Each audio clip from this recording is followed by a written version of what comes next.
Hi, I'm Greg Lassiter, and I'm the host of 30 Frames a Second this week, and we have a great show in store for you. We'll be right back.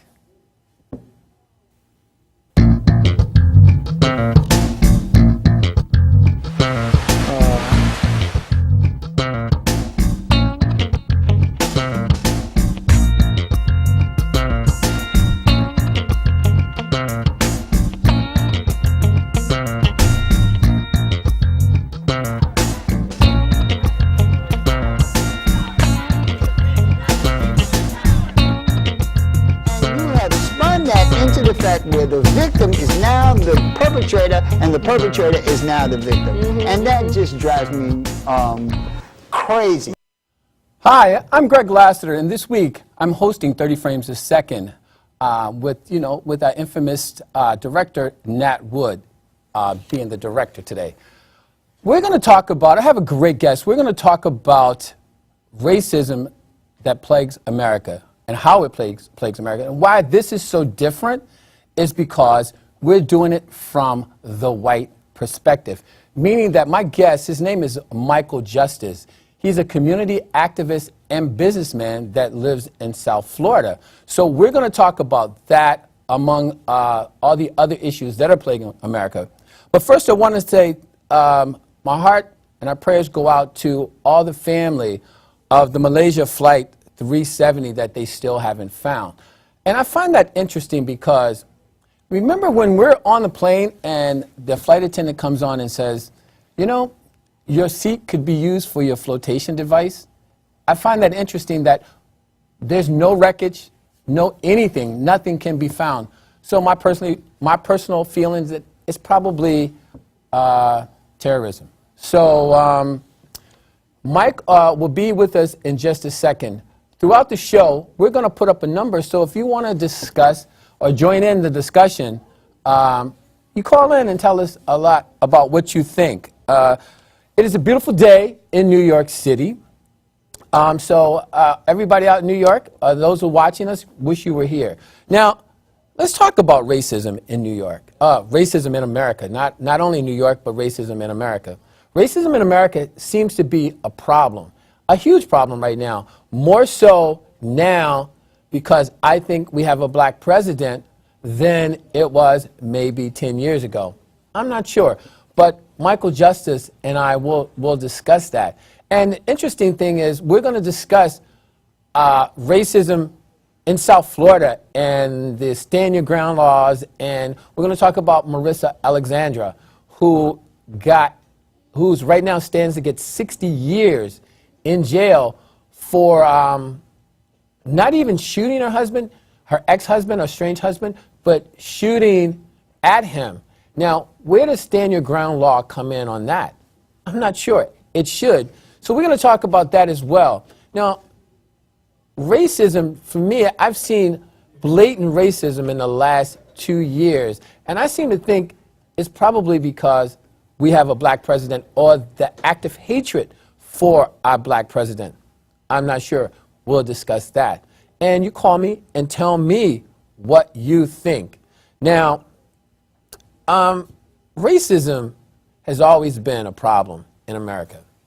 And being a black man, being a black educated man, I personally have to, not buy into the anger. I truly understand why people of color, especially black men, get angry because it's hard dealing with it on a day-to-day basis. Even I deal with it on a day-to-day basis. And I just don't get it whatsoever of why it's happening. Now, welcome to 30 Frames a Second, Michael. How are you? Good. How are you, sir? Thank you for having me on. Good. This is Michael. Is this Michael or is this Mike? Who is this, Michael Justice or Mike the Cop? Mike the Mob Cop from Mike Florida. the Mob Cop. How are you, Mike? Excellent, sir. Thank you. Good. What's going on with you, Mike? We're doing good. Weather's been great down here. Book sales are going, absolutely great. Great. And I'm working out, trying to stay strong. That's about it, Greg. Okay, cool. Now, I want you to hang tight, Mike. This is Mike the Mob Cop from Florida. We also got Michael Justice calling in as well. And Mike, we're going to talk about racism today in America. Now that you live in West Palm Beach, right? I live in Hollywood, Florida, right next to Fort Hollywood, Lauderdale. right. Stand by for a second. Mr. Justice, you're there, aren't you? Yes, I am. Okay, Michael Justice, meet Mike the Mob Cop. Hi, Mike. Nice to meet you, sir. Okay. Nice to meet you as well. Okay, let's get right down to it, Mr. Justice. Racism that plagues America. What's your feeling on that? Well, it's a shame that I feel particularly that we have made leaps and bounds technologically, industrially, but we have yet broke the racial barriers that were given to us, a roadmap by Dr. Martin Luther King, that basically said that if we will come together, set aside our differences, and look at each other equally, that we're both trying to accomplish something, that we together could create a voice in America, us being the people. Right. And I don't think that we've done a good job of that, particularly from my perspective. Now, Michael, my question to you is that, there's a lot of reasons why I think racism is a bit more overt now than it was 5 years ago. I would agree. Okay, and why do you think that's happening? My particular views on this subject is that the government is aware that formidably together we make a team and we create a voice. So they market the mass media to stir up racism, to create divides so that they can subjugate us, to basically keep us apart from one another so that they can get their agenda across by basically, and you and I have spoke on this many times, of Florida being the pinnacle of South. We are the apex of the South. So in every 3 years, Florida will have a mass syndicated racial issue that is publicized throughout America. These issues go on everywhere. Right. But we're going to publicize them in Florida because we represent the South, and it has more of a sting than if it was in Chicago, more than it was in New York. So that right there is indicative of the government's agenda, but people don't want to see that. We want to, cling to the dogma that we are fed. Right. Well, you know what? When you say the South, Michael, most people would argue with you that South Florida is truly not the South, like in Alabama or Mississippi or Georgia. But I spent some time in South Florida, and it slays me of the racism, the blatant racism that happens right in front of you, but more importantly, that the people of color just let it go. I don't understand that whatsoever. Please, you've been there. We have stood right beside each other, and I see so many disparities, not only within the black community when they're trying to, how I try to pull people together and say, you guys are doing the same thing. So it's a kind of a double-edged sword, wouldn't you say? Yes, sir. And one of the things that really should resonate within America is that poverty has a way of uniting people. When we're all on the same, pay scale, it has a way of, when we're sharing bread and sharing soups and sharing stories about our travesties and our losses, it has a way of, fortifying some type of bond, regardless of color, regardless of creed, culture, background, and religion. And that is what has happened. We are getting closer as a person, but yet when you have little things like the Trayvon Martin thing, some of our kids would never really know what racism is because they don't see it. Right. All they see is their music. They see their, the things that they're into. But then we, America puts all this stuff out there for them to awaken something that these kids never knew. They didn't know anything about that. Right, and you know what? Racism is learned behavior, first of all. Mike, before we go on, give my viewers a little bit of background about yourself. All right. Well, I'm a native Floridian. I kind of toured all over. I boxed for the Amateur Boxing Federation. I came back to Florida, and I was wrongfully. I was done wrong by the judicial system in Florida when I was very young. I was sentenced to 40 years at the Department of Corrections. How long? 40 years, 40. Wow. Do you mind what? Now, you were sentenced to 40 years. You didn't commit a murder or anything, did you? No, sir. As a matter of fact, I didn't. As a matter of fact, all I did was rob a drug dealer. Not that that's that's not a thing that you get a merit for. Of Right. course, I deserve to be punished. But I mean, that was a little extensive to say that you can value a man's property more than you value his life. Right, right. Now, 40 years, I would guess to say you probably did half of that? Yes, sir, indeed. 20 years and 1 month. Wow. And you know really, you've done 20 years. And when I met you, Mike, when we first started talking, Michael, you did not, you weren't angry, you weren't pissed off, and you knew that our justice system did you wrong. What do you attribute that to? Well, I mean, in anything that we do, Greg, it's kind of a matter of perspective. And that's one thing that, we need to try to tell our people is that regardless of what the government, your family, your friends try to put on you with their labels and their agendas and the things that they see, we need to tell the people that each and every one of us has a voice inside of us. We were all created and born for a beautiful purpose. Yours is one thing and somebody else is the other. Does it mean that yours is any more valuable? No, because that person can do that like nobody else. So I listen to myself and I know my self-worth. Right. I know that when you are sent to prison, they try to brainwash you to perpetuate recidivism.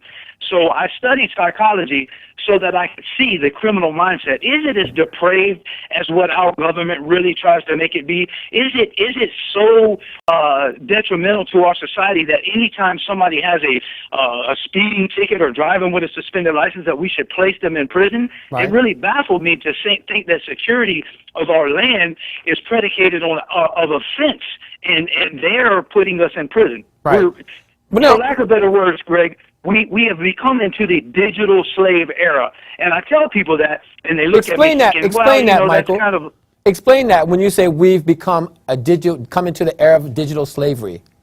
well, what I say digital slavery is that when you have privatized a prison for the sake of money, and you trade that prison on the stock market, on the New York Stock Exchange, we have Wackenhut, which is a privatized prison, and the only commodity that they have is a body on the young black and white people. See, now let me make this clear. Okay. The fundamental design of prison was not for white people, and I'm white, by the way. Right, we but got your it really picture up wasn't. here, right? And I'm going to tell you one of the things that really bothers me the most about the most blatant racist thing that our country does that nobody wants to address. Now, Al Sharpton doesn't want to address. Spike Lee doesn't want to address it. But if you really want to say that you care about your people, let's rally together and say, hey, when a man goes to prison and he comes out, he should be afforded a chance at a job. That is the only discriminatory thing on a job application that I can tell you, no, I don't want to hire you. You're a convicted felon. Get out of here. Right. Do you think that was made for white people because white people just started coming to prison? Right. That is for black people. Right. And you know what? And the thing of it is that what I don't get, people like our so-called black leaders, they say they're all about giving people a second chance. But as a convicted felon and you've done your time and you've paid your dues to society, you really don't stand a snowball's chance. Correct. So what's the solution to that? Well, the irony of that is that I'm going to give you an example. I know a guy that went to prison for driving with suspended license. Where do you Should go he to have prison? been- Hold on. How do you go to prison for driving on a suspended license? Now, there's a live in- difference, Michael. Hold on. There's a difference. There's a difference in going to prison and going to jail. Okay. Now, I'm glad you brought that up. Mike, I got Mike on the other line. Now, Mike used to be an NYPD cop, and now he's wrote a book. Mike, can you help us rationalize with that thought? Yes, I can. I was a cop in Jersey, Greg. I'm sorry, Jersey. It's driving is a privilege granted by the state wherever you live, and it's not a criminal offense. So therefore, okay, just shoots that out the window that you can wind up in prison unless it's a DUI where you kill somebody. Right. Okay, this is just my own personal opinion, but down here in Florida, this is like a third world country. It really is. With that Trayvon Martin thing, Right. I mean, what happened here? It's like a complete failure of the criminal justice system and the prosecution, okay? And this last little episode up in Jacksonville where the guy fires at the kids Right. and kills one of them for loud music. Right. Again, and I could have tried that case and beat it. So to get away, not to get away from that original motor vehicle charge, but it's like a third world country here. The criminal justice system is 300 years behind the times down here. I agree with Mike. 40 years for robbing a drug dealer, it's absurd. That's crazy. It shouldn't have even been 4 months. I mean, the drug deal, they actually honored the drug deal's complaint. He filed a complaint saying he's robbed of his Class 2 narcotics. Right. Wait a minute. What am I missing here? Now, we know Florida is a backward state. And how come the people of Florida, especially the ones that are affected by it, how come they won't stand up? Good question. I don't know why we didn't get more rebuttal, especially on this last little episode up in Jacksonville. It's again, I'm going to go back to talk about racism, and I have quite a long background because I was born Right. Tell us a little bit about yourself, Mike. Community. Tell me a little bit. Tell my viewers a little bit about Mike the cop. I was born and raised in Newark, New Jersey, in a black community, so I really do know quite a bit about the black community. Have been in touch with it all my life. Right. But spent most of my career in organized crime as an undercover cop, which means I never went near a police building. I just did investigations out on the street, Right. large-scale stuff. Right. That's about it, organized crime stuff, where I made big arrests at one time. Now, Mike, the other speaker here, all my guys in this racketeering case with RICO statutes walked away with 5 years. These are convicted murderers. Right. And you got 40. Again, Greg, you and your viewers make the determination what's going on here. Well, you know what? I see. One thing I never got about Florida is like, okay, you know what? I think people get the Second Amendment a bit twisted. Now, if you read the Second Amendment, it talks about the right to bear arms. Am I correct on that? But if you look at the whole everything about it, it says the militia. A militia sanctioned by the state, you have the right to bear arms. Now, people get that twisted. Now, Florida is the biggest, well, I guess it's the biggest because of all the things that happen with Stand Your Ground.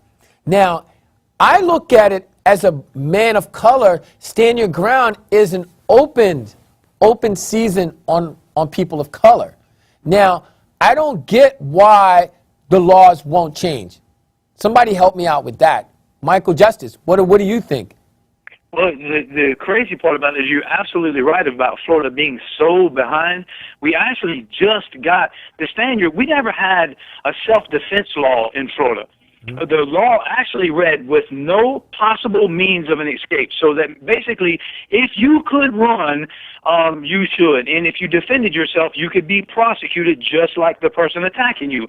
And I know people that don't really want to accept that, but that is the truth. So we made a stand your law ground, really because the people cried so much in Florida because we are a crybaby state.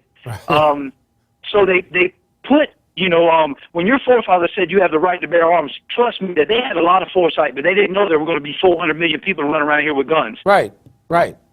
So that in itself, I mean, you had an Old Testament, you had a New. I love my country. I believe in the Constitution, but there has to be changes that say, hey, look, there's an Old Testament and a New Testament of the Bible. If the biblical times knew that there has to be change, are you telling us that we're the smartest we ever been and we don't? Right. Now, but the people of Florida, I think there are more people that are affected by, are victims of Stand Your Ground. And these people, what I don't understand is these people will not stand up for themselves. They won't protest. They won't do anything to help themselves. Like, let me digress for a minute. Marissa Alexander, I don't know if you guys are familiar with her case. Marissa Alexander. Yeah, I am too. Yeah, I'm telling my viewers, Marissa Alexander was in her house. She had permission to have a gun. Well, she had a license to carry a gun, to have a gun at home.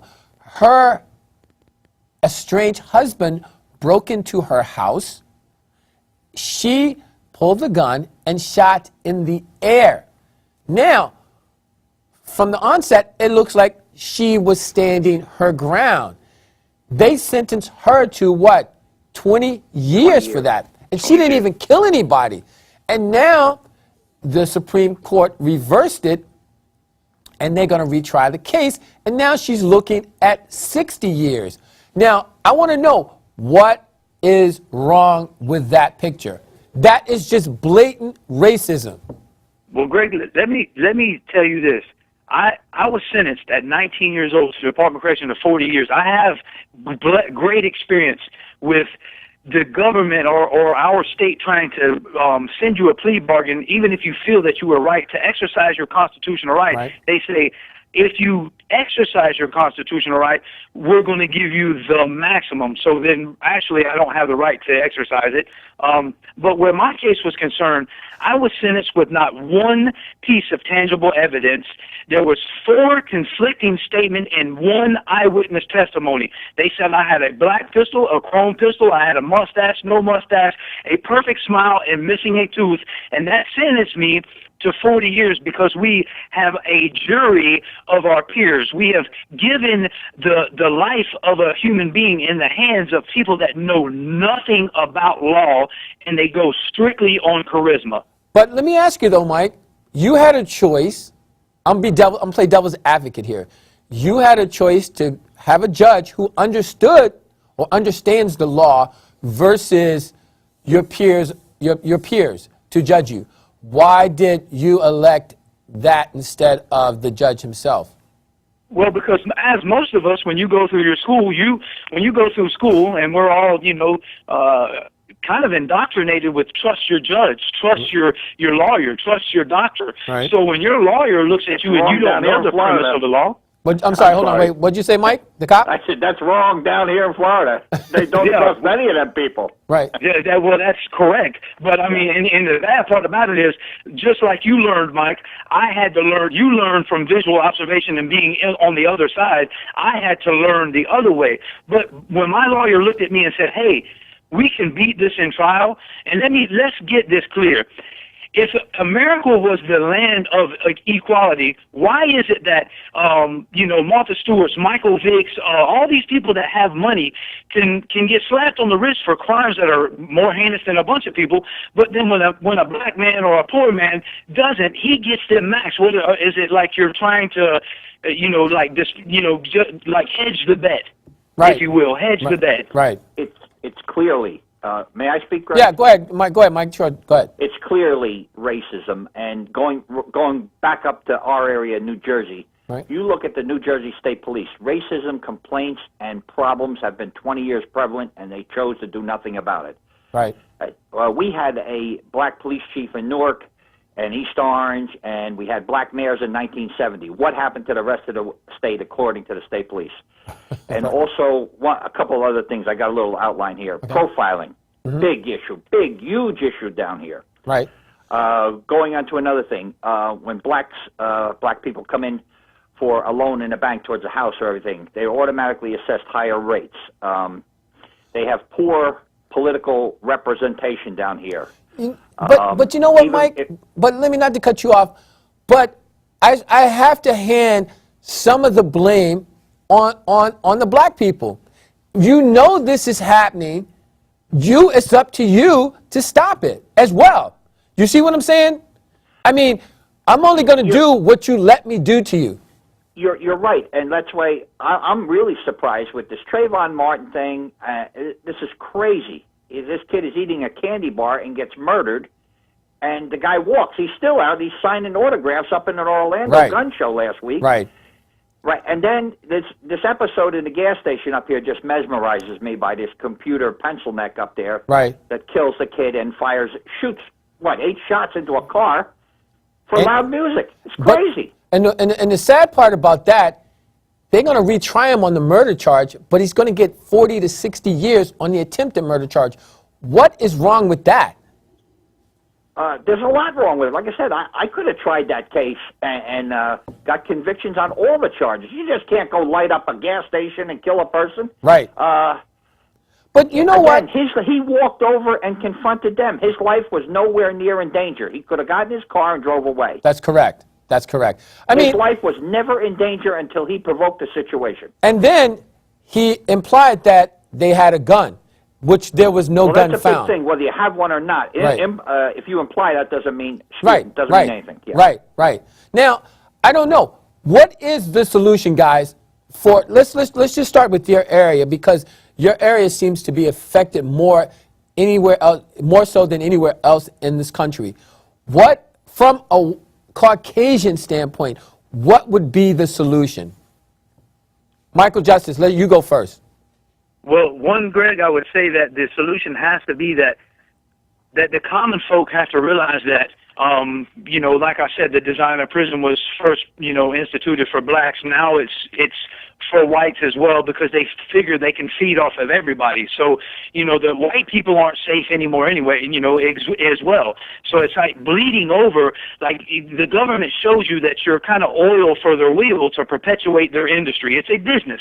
It truly is a business. And they've made it so blatant that the only way that we can stop the wheel is that the common folk, the white folk and the black folk, say that, look, the biggest sign of ignorance is racism. If we don't come together and learn, because white people have become passive, they have pathways and they have networks, but they don't use them. Right. And black people are resilient. So if you don't combine those two people together, the separation and divide is only going to get worse with time. But what, Mike Justice, please explain to me, what would you do to bridge the gap?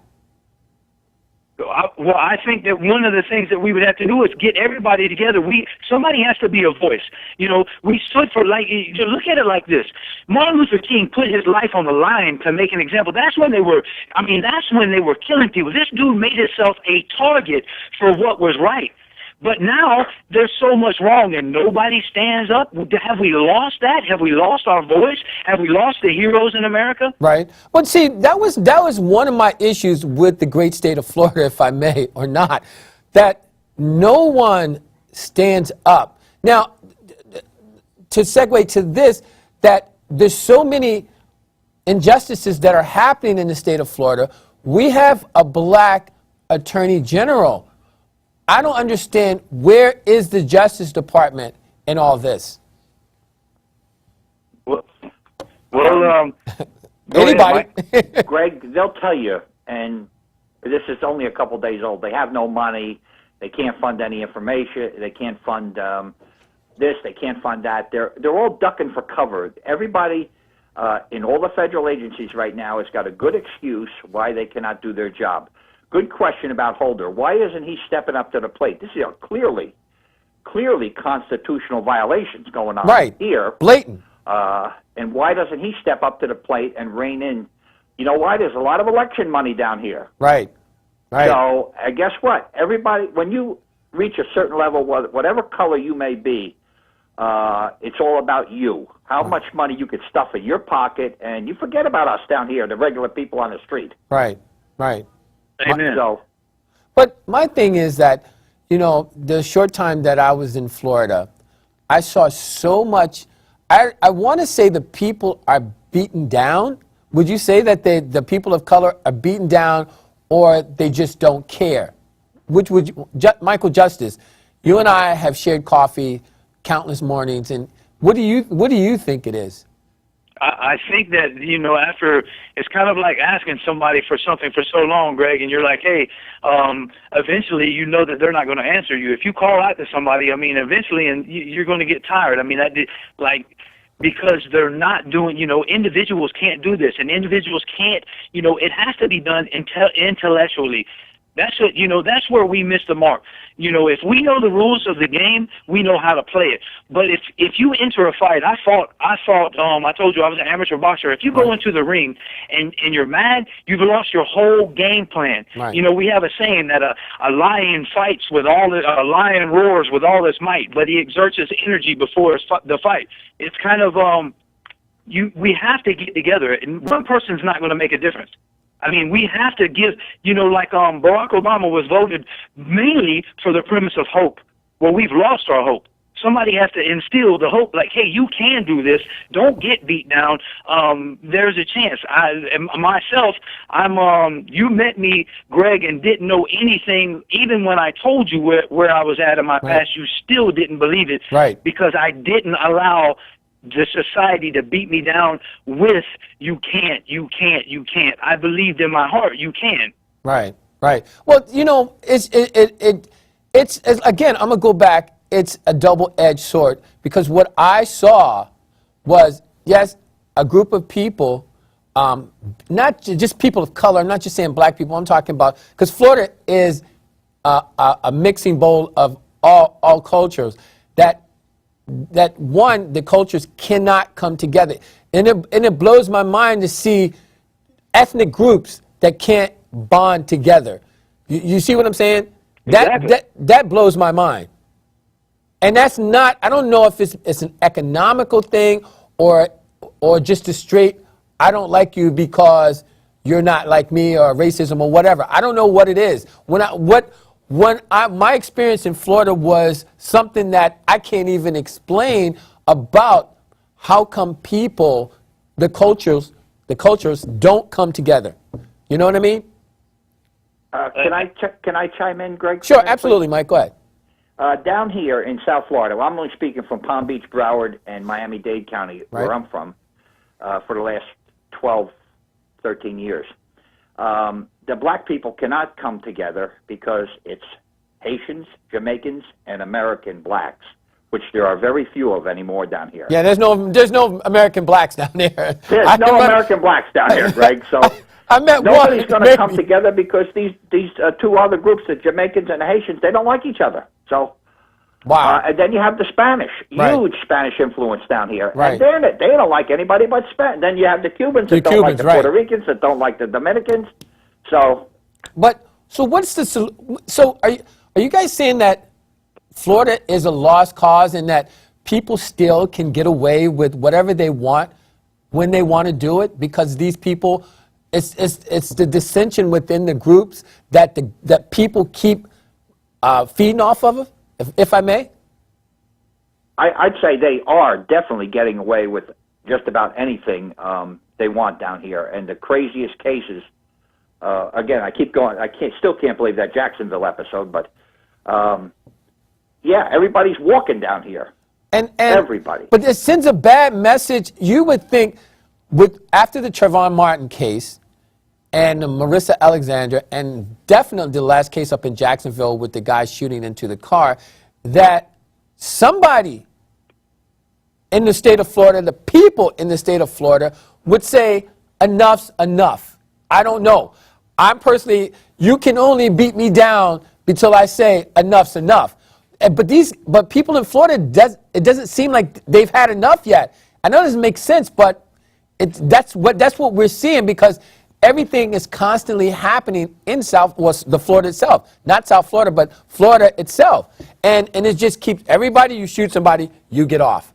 Now, I don't even understand that whatsoever. It's just, I look at racism right now, it's probably, in my lifetime, right now, it's probably the worst I've ever seen it. I've seen it, because I was around for the '67 riots in Newark. Right. After growing up there and in Newark, it was very high there for a while, and then it began to taper off. But then when I wrote a black professor at Rutgers University and told him one of my views of why the cause of the Newark riots is because the Italians had stripped all the jobs. They took all the money out of the city. They had all the jobs, the gravy train. There was no work for the black Americans, and the same as the Jewish people did with their clothing and candy stores. They just butchered the American blacks till there was no tomorrow, and they rioted. Right. So, but they were united back then. So, right. Now, but that goes back probably before your lifetime, Greg. No, I'm pretty old, Mike. I'm not old, but I know I'm older than what you think I am. We might be the same age, you Mike. look pretty young in your photograph. So. Mr. Justice, what is your feeling on that? Well, Greg, I would agree with Mike. I mean, I would say we're not at a lost cause, though. I mean, the thing about it is, because of the cultural divide, we have to accept that it's not the white man next to you. It's not the black man next to you. We don't make the rules. See, that's what if something happens for government, we want to put a color on it. What happened was that you have a lot, like, let's use Al Sharpton, for example. Okay. There's not a doubt in my mind when Al Sharpton went on his mission to make a difference, that he really had the betterment of the black community at heart. But if someone tells me that Al Sharpton doesn't get in front of politics right now and talk exactly like an old pompous white man, well, then they're blind. Well, you think he has become politicized. Well, I think it's more about the money now. Now, he's lost his way. I think most black politicians, the Al Sharptons, the Jesse Jackson. Remember, Jesse Jackson was on a mission like Reverend Dr. Martin Luther King. And have you heard anything from Jesse Jackson? Has he been bought out? Did he sell out? I don't know. Oh, of course, undoubtedly. Our so-called black leaders, I don't think our community should have to look towards the so-called leaders anymore. We should stand up as a community to make things happen. I think we totally shouldn't wait for someone to give us anything.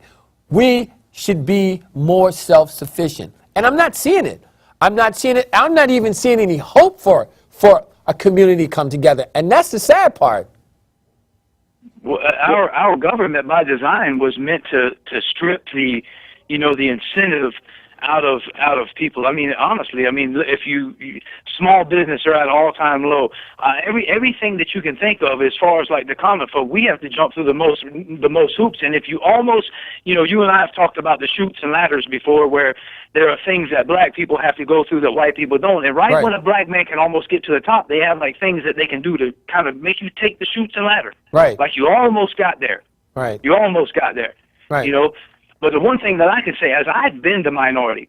I mean, a lot of people can't say I have been the minority, because if you're white and you go to prison, I went to prison in 1990, trust me, I was the minority. Right, right. The one thing that I can tell you is that commonality says that when you struggle and people see a fighter, it awakens the fighter in you, because a lot of people, Greg, we were all born as kings and conquerors, but slowly, genetically, we have become so passive. And when we were growing up, you can fight, and hey, you shook hands, and y'all become best friends. If you fight now, it's against the law. Right. So like we have become more passive. So like and what happened is they've curved our fight, and now we don't know to fight. Like before, we fight for a cause, not because we can, but for a cause. You stand up for yourself because you're a man. Right. Now we have become so passive, we don't even know when to fight. So if somebody even tells us to fight, now you have to teach me to fight and show me what to fight. Right. But you know what? That's sad, and we need to change that. Now, my question is, how do we change that? I want to hear from both sides of you guys. How do we change what is happening in the world? May I go first? Yeah, sure. Go ahead, Mike. Okay. Everybody has to go back, I think, just to common sense. I feel, I live in a real common environment here in Hollywood, Florida. I'm part of the community scene. I have a great time. I don't, but everybody, and I am genuinely concerned about helping lesser people. For most of my day, I do that here. Right. But nobody is concerned anymore. Nobody will unite. I don't know what it's going to take to get back to that. Everybody is kind of individualized today. And whether you're white or black, the richer you get, the less you could care about anything. It's just give me more for me, Right. As far as I got a real gripe with police officers today, being not the right shape, too short, carrying tasers and weapons. And they cause a lot of freaking problems because they go in with that small man or woman complex, and they're going to ignite a situation. Whereas I walked into disturbances as a white guy in Newark and very rarely had to fight my way out. I could always talk my way out. Right, right. because I could box too, still at a semi-professional level. Right. And I never even carried a nightstick or anything. But everybody's got tasers, guns, 2, 3 guns. It's crazy. But if you just go back to common sense, you talk your way out. That way, I'm not on the floor at the end of the night. Right. Real simple. Right. Mr. Justice? Yeah, I mean, I have to agree with Mike. This is one of those things that the only way we have to unite. And by example, Greg, if you and I were stereotypical, we never would have talked. No, right? Right. If we were prejudiced and we looked at one another, we never would have talked. Now, we would have passed on a wealth of knowledge because you and I have explored many topics. That's correct. And that just goes to show you that networking is important, but because before we had books, we shared knowledge. We have to share knowledge to our brothers. Be your brother's keeper. Reach down there. As Mike said, I do for the left. I have a nonprofit as well called Together Humanity Unites Greater. I believe in that. I believe that you're supposed to reach down there and teach people because our people perish from lack of knowledge, and that's the truth. If we don't, educate our people, some of them are afraid of education. So it's up to good stewards like yourself. I would watch you, and you always walk with a smile. You always said polite things to people. You made mention to me one time. You said when everybody walks into Starbucks, they walk up to you and hug you. Right. Right. That was because those people got used to me. They wanted a hug, Greg, but nobody ever reached out to them. So then once you showed people, hey, it's all right to be nice, and then you actually told me when I met you, like, it's the weirdest thing. People just run up in a line to hug you because they got where they were used to. Like, wow, man, I'm so glad somebody likes me. Right. So we all long for that. We all want to be accepted. We all want to group together because even your family now isn't family. Right. Even there's dissension among your family. It's so prevalent that it's even went to in your blood. I mean, it's like there's no unity anywhere. If we don't ignite love, speaking from my personal perspective, Greg, I was absent and devoid for 20 years. So all I saw was when I went to prison in 90, it was still, everybody was nice. I liked to give the world a Coke and in perfect harmony. Well, I missed 20 years of the slow progression to getting mean. When I came out, it is ugly. I mean, it is ugly and disgusting. Right. It was a lot worse when you came out than when you went in. Because I didn't see that the paradox of progression, that slowly incremental rise. I saw it, the big gap, the disparity. And the first thing that my wife, she said, what out of all that you've been through, what has shocked you the most? And I told her exactly that the world has become so dark and so self-absorbed. Really? Now, before we go on, before I run out of time, because I still got a little bit of time, let me start with Mike the cop. Mike, you just wrote a book. I want you to tell my viewers a little bit about your book and how to get it. All right, thank you, Greg. The book is Undercover Cop. It's been out since August of last year, and humbly speaking, Greg, we were about 4 months. We were #1 in the world hardcover nonfiction. Congratulations. True crime, and it's written by a police lieutenant from Manhattan, Pat Piccarelli, and that's what everybody, all the reviews and everything. We didn't write it like Pat wrote it. Kind of like an episode of Miami Vice. It's not that boring cop on a beat mentality crap.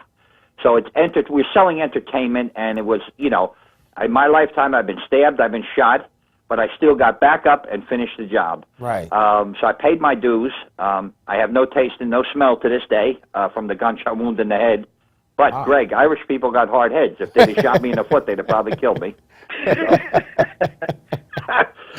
So it's out, and now we got a couple movie deals, hanging, coming around here and coming around there. But it's all, it's still, as much as all this has done, I still, just like Mike here, I really do want to give back, and I'm always involved, mostly with the black community in Hollywood and Fort Lauderdale, trying to do something with the kids, either boxing, basketball, or something. So. Okay. Mr. Justice, now, I understand you're not only you're a businessman, but you're big in the community I understand that you do have a nonprofit that does an array of things in the Broward County, South Florida area. Please tell us a little more about one. Well, hold on a second. Before I get to that, Mike the Cop, how can people get your book? Oh, it's on Amazon.com. It's all over the internet. There's Okay. about 30 locations out there you can go. You can get the hardcover. You can get the Kindle. It's all over the internet out there, and it's just type in Undercover Cop Mike Russell, and it'll take you right to it. Great. Now, Mr. Justice, like I'm gonna get back to you. I'm right here now. I can't even begin to name all the things that you're doing in the Broward County area. Mr. Justice, please tell us one about the programs that you've already implemented in your nonprofit. Well, my experience, Greg, has taught me that if somebody would have intervened, and people don't believe that, but I never knew an educated man until I went to prison. So I educated myself by learning from others. Like I never knew what I taught with my hands. I knew sign language. If somebody knew how to, if somebody needed a lesson taught to them, I taught it to them. Right. And then I became educated because I saw the importance of education. So I feel like my job as a human being is to give back to the people that are troubled teens. Currently, we are having a bully. It's called a bully end zone contest for all of Broward County, the 6th largest school district in the country, to stop bullying, because bullying is kind of changing the fabric of our country. Okay. So we make ourselves available because that is what, as good human beings, that is what you're supposed to do. A guy told me, Greg, and matter of fact, you were there that day. He told me, if you're not giving, you're not living. Right. And it resounds with me. Right. Wow. Wow. So now with the bullying program, what is that, again, that under your nonprofit, Michael, you go out to schools, do you do fundraisers? How do you make this happen?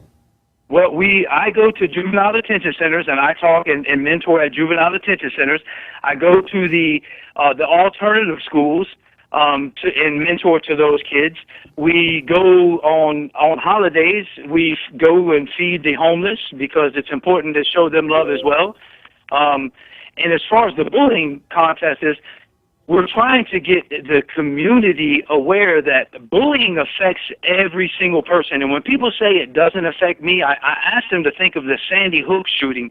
When that happened, 30,000 people extracted their kids out of public schools. Well, that meant to me, when I saw that was 30,000 more kids that potentially are going to be stupid. Wow. And I don't mean to be rude, but that's the truth. Right. Right. Our schools have become an institution of fear and a war zone instead of an institution of learning. Wow. And so it's important to us as people, that we want, everybody in my organization, we don't really make any money, Greg. We're doing this because we want to give back. That's the difference in us and a lot of people. We're doing this out of our heart because we feel that this is what we're supposed to do. Mm-hmm. Wow. So, Michael, how do one contribute to your organization, and how do we reach out to you?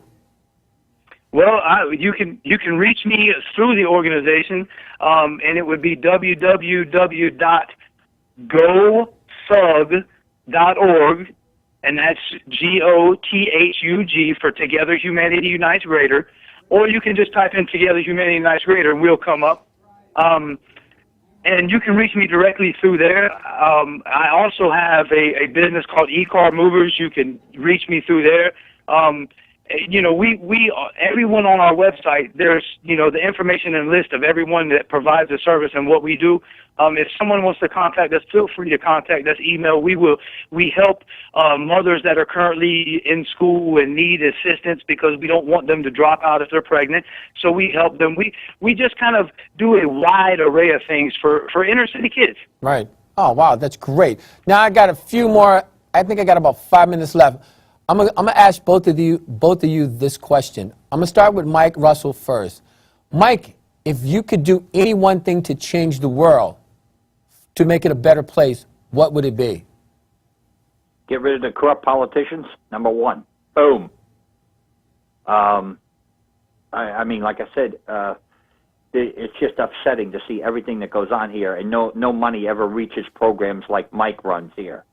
But you go, like, say, if you're a Huizinga down here, you know, right, or you could build a stadium down here, for another addition on Marlin Stadium like it's no tomorrow, but no money will ever get to Mike's causes. Right. So it doesn't reach us at this level. But if you got a lot of juice and you never have to use your own money, you can always use the public taxpayers' money, and they'll take care of you all day long. Wow. Mr. Justice, what about you? Sorry about that, but that's good, though. Hey. One of my bad habits. I always No, tell that's the not a truth bad and I habit don't at all. sugarcoat nothing. Mr. Justice, Yes, sir. how would you change the world if you could? Our education system. We really need, and, you know, and I'm going to give you the greatest example. Christopher Columbus obviously didn't, you know, discover America. There were already people here, so you couldn't discover it.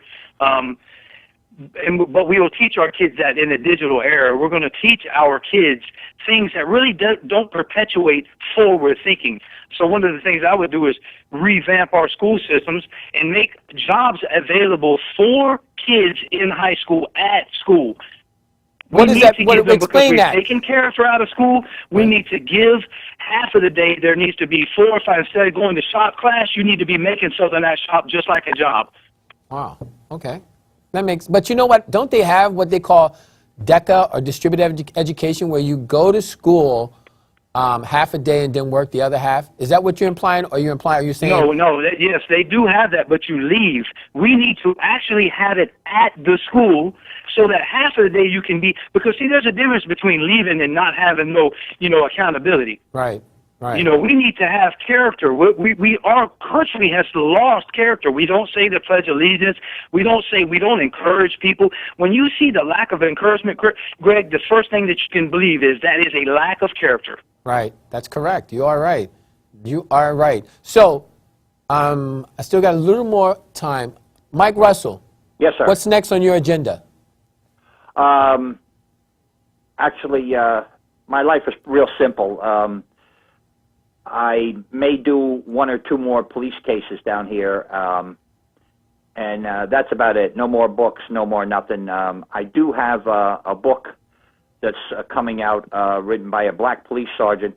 I promoted the book. I got it almost all written from the New Jersey State Police about racism in the state police in New Jersey. That should fly off the shelves because it's a very present-day common problem. And I'm not talking about Mississippi State Police. I'm talking about Jersey. That's right. The northern state. The northern states, where he probably would have stood a better chance than in Mississippi than he did up there with racism. Right, right. I got that going on, and then we got the Irish takeover. We wrote a little sitcom, you know, like for try and get it on TV about an Irish gangster and an Irish cop, and it's going to be kind of out of Jersey City there, just comparing both of the careers. You know how one collided, they grew up together, but then one kept colliding with the other. Because for 30 years now, that's all we've seen is these Italians with their, you know, I grew up, I'm a gangster, I'm a poor Italian, and then I ratted out everybody, and I got a film deal. Well, that's we got. Yeah, well, Again, sorry about that, but hey, that's the truth. It is what it is, right? Yeah, so that's what we got going on. A little Irish, you know. And years ago, Jersey City was mostly Irish, so it's we got a lot of good stuff going on with that. So. Okay, great. Mr. Justice, please enlighten me. What is your next move? Well, we actually created a little learning thing for to kind of institute, you know, the character back into kids. They're called bully blocks. So my next thing is trying to get these bully blocks into these schools and just kind of is this show a game? paradigm shift of character. Is that a game that you invented? Yes, sir. It's a game that you invented. Yes, sir. Oh, okay, go ahead. Continue. That's very interesting that you did that. Tell us a little bit about that again. Well, basically, it's a game similar to Jenga, but it's where, like, you're going to write all the negative connotations that we come into the world blank slates, and most of the time we perceive ourselves as others write on us, so we write all the negative stuff on it. We play the game, turn the blocks around where it says you're ugly. We're going to write you're beautiful. where it says you're fat, we're going to say that you're beautiful. And, we're going to put all the good stuff, and then we're going to build that up. And inside there on the corners, there's holes so that when you solidify that with the truth, you can never be tore down again. So it's kind of just to give the kids a reassurance that once you have self-worth, it doesn't matter of the public opinion because you are validated within yourself and who you are. Wow, that is amazing. You know what, guys? I'm running out of time right now, and I want to thank both you guys for coming on the show and giving us your point of view. And that, I talk to you guys pretty much every day, and I really do appreciate it. And I appreciate it as well. Yeah, and I thank you for letting me on the show. I appreciate it. All right, no problem, Mike. And Mr. Justice, I thank you again for coming on our show. No problem. And Mike, it was nice talking to you as well, sir. You have a beautiful day. Hey, stay in touch. mobcopproductions@comcast.net. That's my email. Give me a holler. I'm always around. Okay. All right, I definitely will. If you're in Broward County, I'm here, brother. All right? I'm here too, so we'll get together and talk. I'd love to sit down and talk with you. You got it. Anytime, anywhere. Thank you, guys. All right, see you later. All right, thanks, All guys. right, Greg. Wow, and that's what it was today. This is what our problem is in America. We have lost our way. Racism at its all-time high, and we need to come together as a people, not just as a collective group, just people in general. I want to thank the crew that seriously has made this happen. Nat Wood, the director, Veronica Kitt, Sheila Berry, and of course Sierra Love. You guys made 30 frames a second happen. So thanks again. And next week, we will have a host of more discussions. Maybe next week I'll be here, or Nat will be here, or we both will be here. Thanks again. Thank you so much, and I will see you next week. And remember this, shoot for the moon. If you miss, you're still among the stars. And when you wake up, you can be the star that you are. My name is Greg Lassiter, and I'm the host today of 30 Frames a Second. Take care.